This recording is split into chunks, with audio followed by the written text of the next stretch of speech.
Okay, students, this is Mr. Odom here, kind of tying things up here and finishing it up. I hope you guys enjoyed the videos yesterday. I'm Mike Mandel. I'm a professional graphologist. Hold on. You had the video on the professional graphologist that just kind of laid out the definition of what is graphology. It's the study of handwriting, and the idea that every single person on the planet has just unique features of handwriting, how they write, how fast they write, how big they write, and study after study after study of graphology kind of pinpoints certain psychological characteristics based on handwriting, which can be important in a court of law, and it can be used in a court of law quite a bit. So the first video was just kind of an introductory. The second video talked about some of the weird, quirky characteristics that your handwriting tells about you. It makes a statement in there that, for the most part, all these little quirky traits that your handwriting has are pretty true to the individual. It's not 100% accurate, but it's pretty true. And they put that disclaimer in there that even though you might have a large looping J for your first letter, that doesn't characterize you as having that trait that studies have shown. So everyone's going to be a little bit different here. But just two pretty cool little videos here that kind of explains it and kind of puts it into perspective.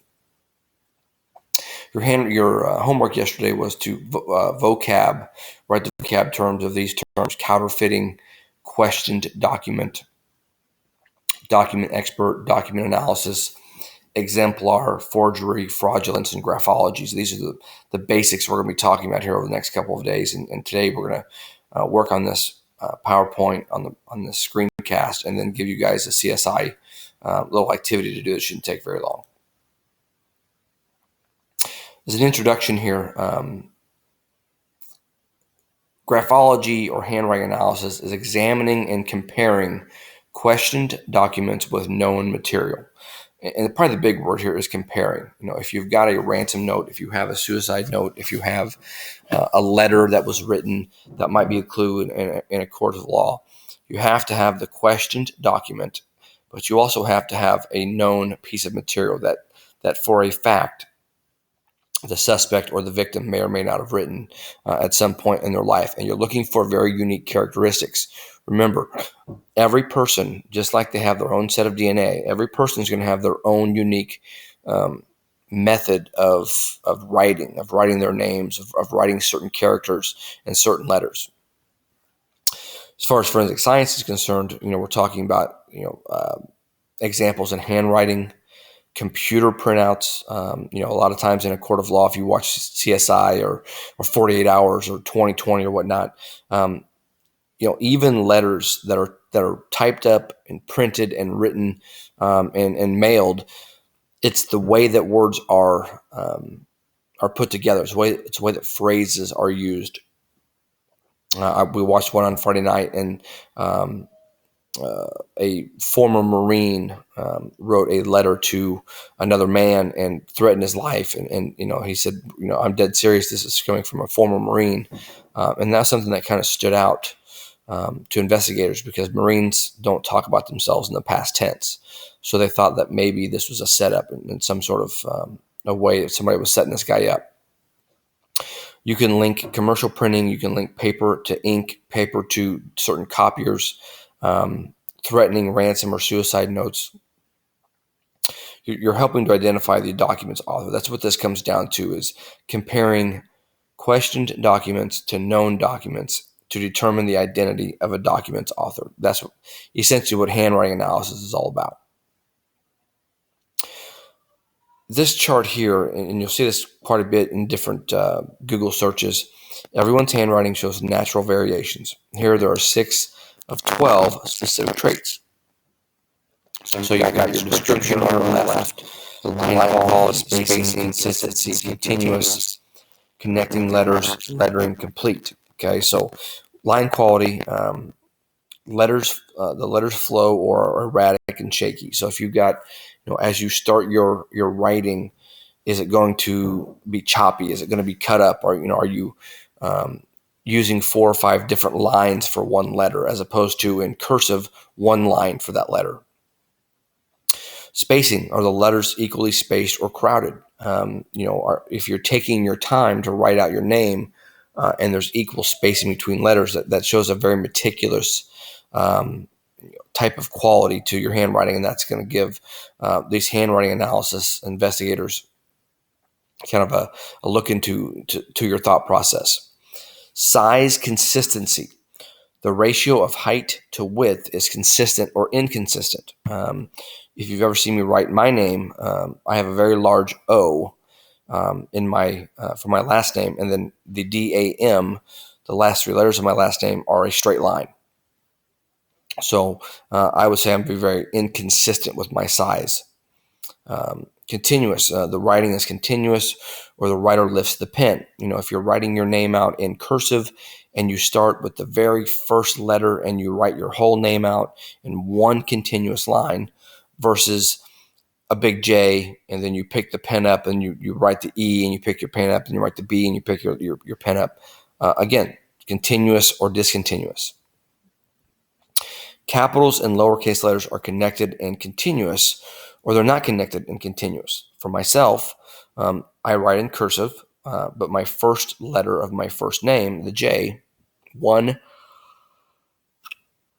large letter, and then I pick the pen up, and then I write the EB, and then one large O, and I pick my pen up, and then finish out the rest of my name. I've been doing that for years, and so I'm connecting. I'm not connecting the first letters, but I'm connecting all the other letters. Lettering complete, the letter begins and ends on the page, or part of the page, or part of the letter is missing. Okay, so all these things have are very unique characteristics. So, looking at line quality, letters flow or they're erratic and shaky. So look at, this first forensic science on the top line. Okay, very natural flow from the F to the R to the O to the R to the E versus the choppiness, the kind of sporadic and herky-jerky motion of that last forensic science there on the bottom.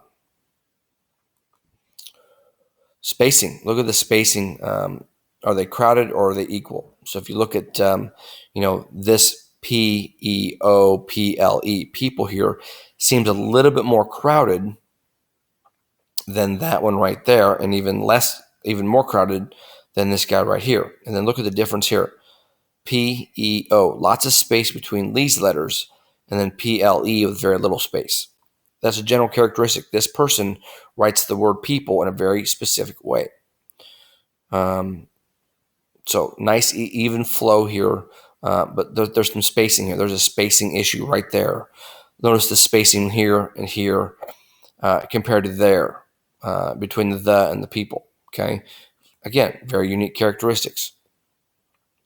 Size consistency. Okay, notice the difference in consistency between this T and that H, or the R and the I. Consistency of this R and that P. Consistency of that R and that P. Okay, these are three different lines, but they've got lots of consistency between the capitals and the lowercase. Continuous, connecting letters. Okay,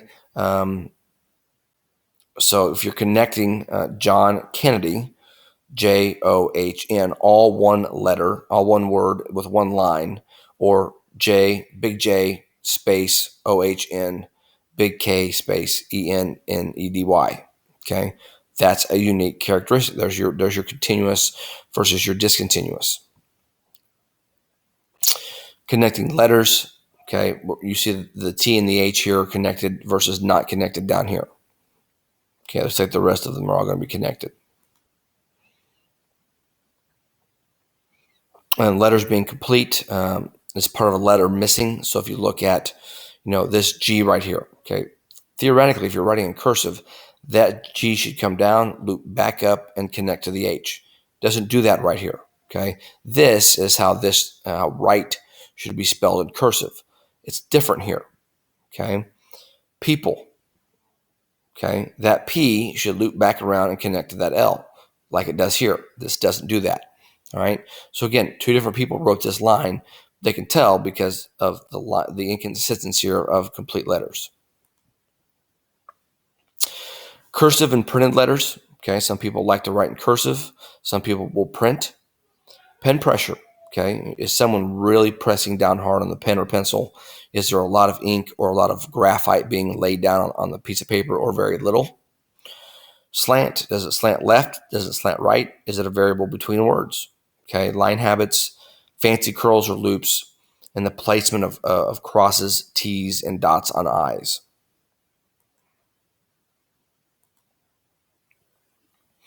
There's your curved versus printed. Okay, some people kind of do both. There's a printed F with and then forensic spelled out. I would be on this scale here. Some people are all cursive. Some people are all print. Again, it just depends on the person.